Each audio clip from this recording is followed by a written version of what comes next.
گزارتی تھی تو ان کے گوشت سے پیدا ہونے والا اولاد بھی اب آپ کی آنکھوں کا ٹھنڈک ہوتا تھا، ان کے گود میں پیدا ہونے والا اولاد بھی کبھی اپنے وقت کا ولی ہوتا تھا۔ لیکن جب سے میری مائیں اور بہنوں نے اپنے سروں سے دوپٹے کو ہٹایا ہے، جب سے میری مائیں اور بہنوں نے حیا کے دامن کو چاک کیا ہے، تب سے ان کے گود میں پیدا ہونے والا اولاد کبھی ڈاکو بنتا ہے، کبھی بے ایمان بنتا ہے، کبھی عزت کا لٹیرا بنتا ہے، کبھی چور بنتا ہے، کبھی نہ جانے کتنی بے ایمانی کرتا ہے۔ کیوں کہ ہماری مائیں اور بہنیں نیک نہیں ہوئی، اور اسی امید پر رہ کہ میری اولاد نیک ہو جائے گی۔ یہ تصور اپنے ذہنوں سے نکال دو۔ آج یہ جو جلسہ میں پڑھ رہا تھا، حاجی دلدار صاحب کی یادگار کا جلسہ تھا، انہوں نے مسجد بنا دی الحمدللہ، لیکن ذمہ داری کس کی ہے؟ میری اور آپ کی۔ یاد رکھنا میرے ساتھ، اس دور میں مسجد کا بنانا بہت آسان ہے، مسجد کا چلانا بڑا مشکل ہے۔ یاد رکھیے۔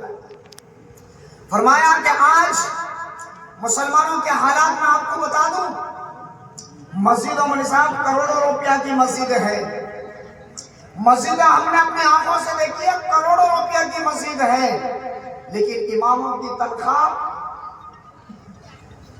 کروڑ نہیں، لاکھ بھی کہیں تو شرم آتی ہے۔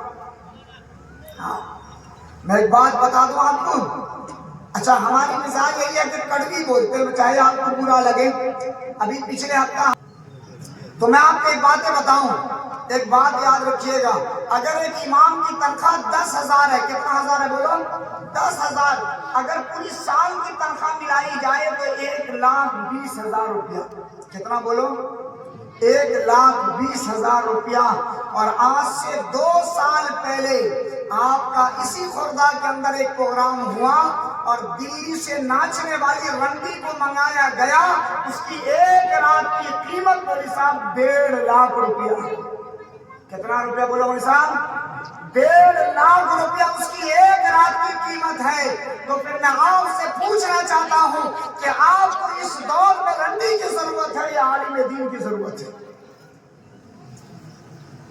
بتاؤ تو صحیح بولے صاحب۔ ایک آدمی جب اپنی بیٹی کا نکاح کرتا ہے، منڈپ لاکھوں روپیہ کا بکنگ کرتا ہے، اور کھٹا کھٹ پیسہ جو ہے گن کر ان بے ایمانوں کو دیتا ہے، اور منڈپ کرایہ پہ لاکھوں روپیہ لیتا ہے، اور جب نکاح کی باری آتی ہے 1,000 روپیہ دینے پر جو ہے 10 بار سوچتا ہے۔ ایسا لگتا ہے جیسے بے ایمان کو پیسہ دے رہا ہے۔ مسلمانوں، ہم نے صرف سروں پہ ٹوپی لگایا ہے اور چہرے پہ داڑھی رکھا ہے اور اسلامی لباس پہنا ہے، کیا تم نے اپنے آپ کو مسلمان سمجھ لیا ہے؟ دل میں پاپ ہے، پاپ تمہاری، اور تم نے جو ظلم کیا ہے اور آج تم نے جو دین کا مذاق اڑایا ہے، یہ اللہ کی آنکھ میں حساب دینا پڑے گا۔ تمہاری ایک بیٹی کے شادی پر فرمایا کہ 10 لاکھ سے کم خرچہ نہیں ہوتا ہے، لیکن تمہاری اوقات تمہارے مسجدوں کے 10,000 روپے اماموں کی تنخواہوں کی دینے کی باری نہیں آتی۔